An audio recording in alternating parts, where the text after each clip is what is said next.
마크입니다, 마크. 이분들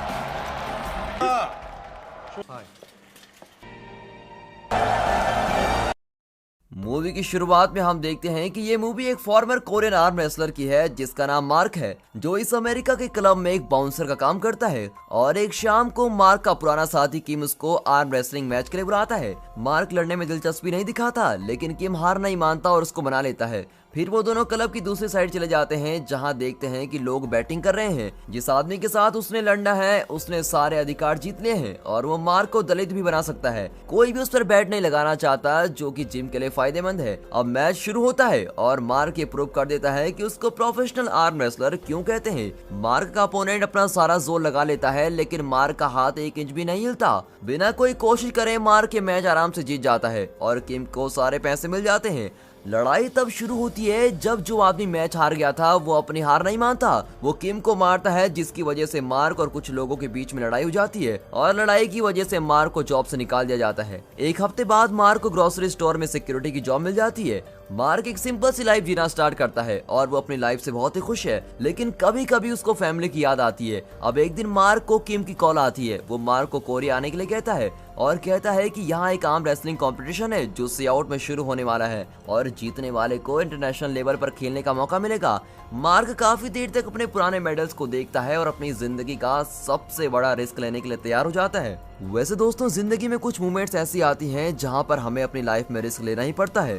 दोस्तों, आपके साथ ऐसा कोई इंसिडेंट हुआ है जब आपको लगा हो कि इतना बड़ा रिस्क मैं कैसे ले सकता हूं या ले सकती हूं? अपने इंसिडेंट हमें जरूर बताइएगा। अब मार्क सियाउट पहुंच जाता है और किम उसको लेने आता है। वो दोनों रेस्टोरेंट जाते हैं और खाते वक्त बिजनेस की बातें करते हैं। किम मार्क का एजेंट बनना चाहता है और उसके सारे बिजनेस को देखना चाहता है। किम मार्क को गुड विशेस देता है और इस बैटिंग वाले बिजनेस में जाना चाहता है जिससे वो और भी ज्यादा पैसे कमा सके, और इसके लिए उसको मार्क की स्किल का फायदा उठाना पड़ेगा। फिर पूरे दिन के लिए वो दोनों सियाउट में घूमने जाते हैं। किसी एक जगह में लोगों को लगता है कि मार्क यहाँ टूरिस्ट के अट्रैक्शन के लिए आया है और उसके साथ फोटोज भी लेते हैं। अमेरिका में रहने की वजह से मार्क की कोरियन भाषा काफी खराब हो गई होती है, जिसकी वजह से उसको बात करने में दिक्कत आती है। फिर मार्क और किम एक क्लब में जाते हैं। मार्क एक कॉर्नर में खड़ा होकर एक बाउंसर के काम के बारे में सोचता है। होटल की तरफ जाते वक्त किम मार्क से पूछता है कि क्या तुमने कभी अपनी माँ को ढूंढने की कोशिश की? अब ये बात सामने आती है कि मार्क को एडॉप्शन सेंटर भेज दिया गया होता है। मार्क कहता है कि उसको किसी से भी मिलने में कोई दिलचस्पी नहीं है, जो भी था वो पास्ट में ही था। उसके बाद किम मार्क को लव होटल में छोड़ देता है और यहाँ वो रात गुजारता है। मार्क पहली बार वाइब्रेटिंग वाटर बेड देखता है, लेकिन उसका ध्यान गिफ्ट बॉक्स पर जाता है। जब मार्क गिफ्ट बॉक्स खोलता है तो उसमें फोन निकलता है और उसमें मार्क की असली माँ का पता होता है।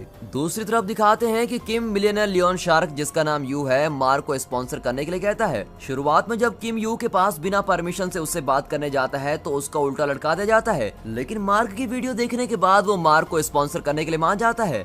लेकिन यू की एक कंडीशन होती है कि मार्क को ऑर्डर पर ही जीतना है और ऑर्डर पर ही हारना पड़ेगा। अब अगली सुबह मार्क मैप पर उस एड्रेस को निकालता है जो किम ने दिया था और उसको फॉलो करता है। एड्रेस पर पहुंचकर मार्क डोर को नॉक करता है और अंदर से 2 बच्चे बाहर आते हैं। मार्क की बॉडी को देखकर वो उसको एक बीस्ट मानते हैं, इसीलिए बच्चे उससे ना डरे वो वहाँ से चला जाता है। बच्चे अपनी माँ सुमी को मार्क के बारे में बताते हैं कि कोई घर के बाहर खड़ा है और फैमिली मार्क को खिड़की से जाते हुए देखती है। सुमी एक ड्रिफ्ट स्टोर खरीदती है जो अच्छी तरह से नहीं चल रहा है। उसने यू से काफी पैसे लिए होते हैं, इसलिए वो उसको काफी तंग करता रहता है। यू एक मॉल के क्लब में जाता है। यहाँ किम मार्क को उसके पास मिलाने लाया होता है और वो कैसा लड़ता है ये सब दिखाता है। यहाँ हमारी मुलाकात एक वेल्दी स्पॉइल्ड यंगस्टर जू योंग से होती है। वो यू का पार्टनर होता है और जू ने भी बैट पर काफी पैसे लगाए हैं। मार्क एक नेवी के बड़े से आदमी को हराकर ये प्रूव कर देता है कि उनका पैसा लगाना गलत नहीं है और जीतने के बाद जू और किम मार्क को एक 5 स्टार होटल में लग्जरी रूम देते हैं। यू किम को मैसेज करता है और कहता है कि मार्क को कल के पहले मैच में जीतना है, लेकिन दूसरे मैच में हारना है।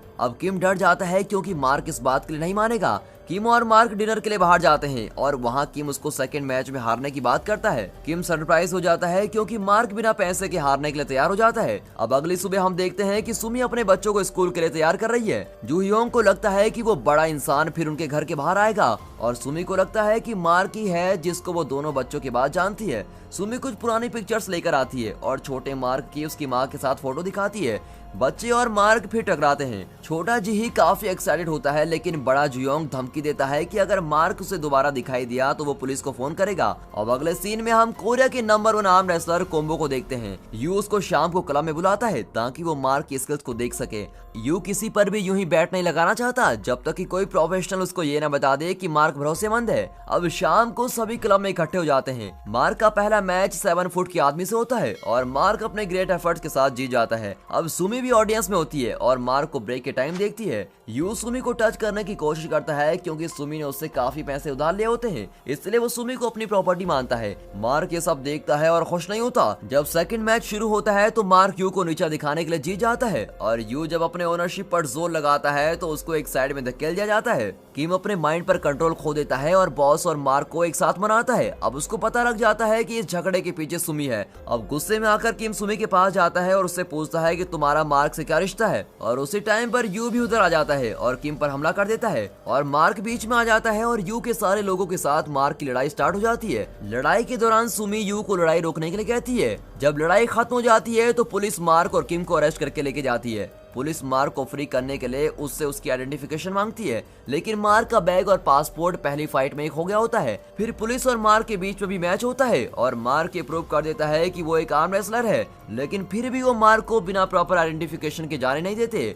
वैसे ही सुमी अपने दोनों बच्चों के साथ पुलिस स्टेशन पहुंचती है। सुमी के पास मार्क का पासपोर्ट है जिसमें मार्क और उसकी मां की फोटो है जो उसकी आइडेंटिटी प्रूव कर देता है और ये पता लगता है कि सुमी मार्क की स्टेप सिस्टर है और उसकी असली मां की डेथ कुछ साल पहले हो चुकी है। और ये सुनकर मार्क टूट जाता है और उसको पता नहीं चलता कि अब क्या करना है। सुमी फिर किम और मार्क को कुछ दिनों के लिए घर पर रहने के लिए बुलाती है। बच्चे मार्क की अलग पर्सनैलिटी की वजह से उसको प्यार करने लग जाते हैं। छोटे जूहों को मार्क के साथ रहना अच्छा लगता है जबकि जूहों को मार्क से बात करना भी अच्छा लगता है।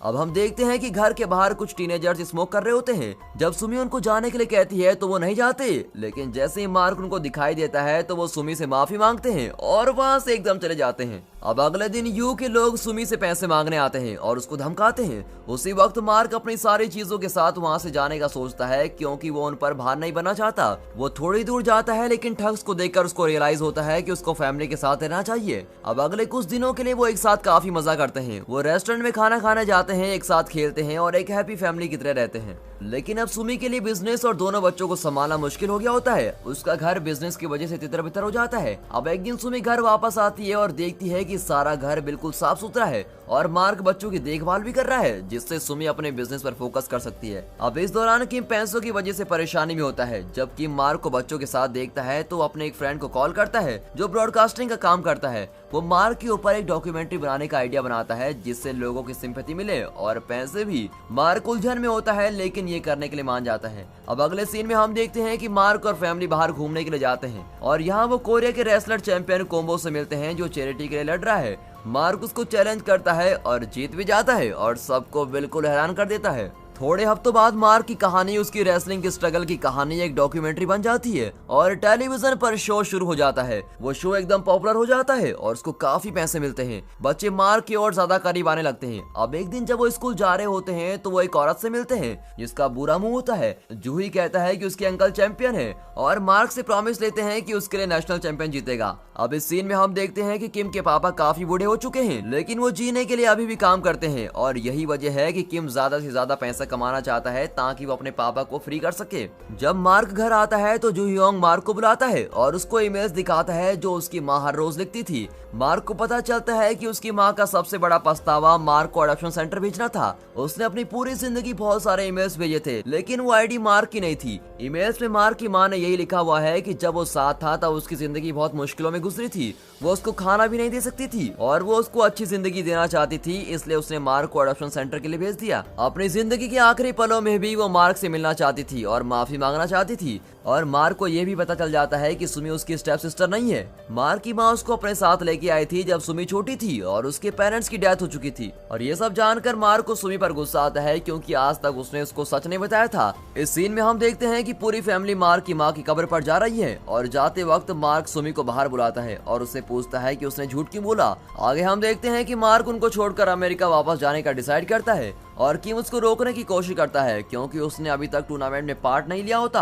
और वो इसी हफ्ते होता है। हालांकि गुस्से में मार्क उसको ये बोल देता है कि उसने पैसों के लिए अपने दोस्त का इस्तेमाल किया है और वहां से चला जाता है। आगे हम देखते हैं कि कोरिया चैंपियन कॉम्बो चैंपियनशिप की तैयारी कर रहा है और यू ने भी एक बड़े ताकतवर आदमी को हायर किया है जिसका नाम केन है, जो एक कठोर आर्म रेसलर है। वो जिसके साथ भी खेलता है उसका हाथ तोड़ने के लिए बिल्कुल फेमस है। कुछ साल पहले उसको अरेस्ट किया गया था क्योंकि उसने खेलने के लिए कुछ दवाइयां ली थी। केन भी काफी मेहनत कर रहा है इस गेम में वापस आने के लिए। फिर वो दिन आ जाता है जब मैच होता है। बच्चे घर पर अकेले होते हैं और वो देखते हैं कि मार्क को मेडल देना भूल गए हैं। ये बहाना बनाकर वो दोनों चले जाते हैं जहां रेसलिंग हो रही है। थोड़ी देर बाद सुमी को उसके फ्रेंड की कॉल आती है और उसको अपने बच्चों को वापस लेने के लिए जाना पड़ता है। कंपटीशन स्टार्ट हो जाता है। मार्क, केन और कॉम्बो को 3 अलग अलग ग्रुप में रखा जाता है। वो अपने अपने ग्रुप में जीतते रहते हैं और सेमीफाइनल्स में अपनी जगह बनाते हैं। और कठोर केन अपने अपोनेंट्स को बहुत नुकसान पहुंचाता है और फाइनल्स के लिए आगे चल जाता है। मिलियनेयर इन्वेस्टर चैंग और बाकी सारे लोग भी केन पर पैसा लगाते हैं और जैसे ही वो देखते हैं कि मार्क कैसे खेल रहा है, सारे लोग डर जाते हैं कहीं वो अपना पैसा न खो दे। और इस तरह चैंग यू को ऑर्डर करता है कि वो कुछ भी करे लेकिन उसका प्लेयर ही जीतना चाहिए। इसलिए यू किम के पास जाता है और उसको $200,000 ऑफर करता है ताकि वो मार्क को कॉम्बो के खिलाफ सेमीफाइनल्स में हारने के लिए बोल सके। और किम ये डील एक्सेप्ट कर लेता है लेकिन मार्क हारने से मना कर देता है। किम को बड़ा ही दुख होता है क्योंकि इन पैसों से वो अपना सारा कर्जा चुका सकता था और अपनी सारी ख्वाहिशें पूरी कर सकता था। लेकिन मार्क के लिए कुछ भी इम्पोर्टेंट नहीं था क्योंकि उसने जूही से जीतने का प्रॉमिस किया था। हालांकि मार्क कॉम्बो से मैच में तेजी से लड़ता है और आखिरकार जीत जाता है। मैच में ब्रेक के दौरान यू किम को पकड़ता है और उसको मारना स्टार्ट कर देता है। हालांकि मार्क उसको रोक देता है। वो उसको जमीन पर गिरा देता है और अपने फ्रेंड को बचा लेता है। अब किम सारे पैसे के बारे में भूलकर मार्क को किसी भी हाल में जीतने के लिए कहता है और फाइनल मैच शुरू हो जाता है और सब सांसें रोककर खड़े हैं। केन बेईमानी से खेलता है और अपने हाथ स्लिपरी कर देता है। केन मार्क के अंगूठे को भी जोर से खींचता है और उसको हर ब्रेक में कमजोर कर देता है और बॉल्स केन के कोर्ट में गिरने वाली होती है। लेकिन वैसे ही मार्क अपने बच्चों की तरफ देखता है जो उसके लिए आए हैं। मार्क खुद को बच्चों के सामने प्रूव करने के लिए एकदम से केन का हाथ हटा देता है। और लास्ट सीन में हम देखते हैं कि मार्क टेलीविजन में कहता है कि वो अपनी माँ से बहुत प्यार करता है। वो उसकी हेल्प नहीं कर सका लेकिन उसको अपनी माँ की हालत पर रोना आता है और एंड में सभी लोग मार्क की जीतने की खुशी मनाते हैं। और दोस्तों यहाँ पर ये मूवी खत्म होती है। और अगर आपको ये मूवी अच्छी लगी हो तो मूवी को लाइक और चैनल को सब्सक्राइब अभी कर दें। And finally thanks for watching.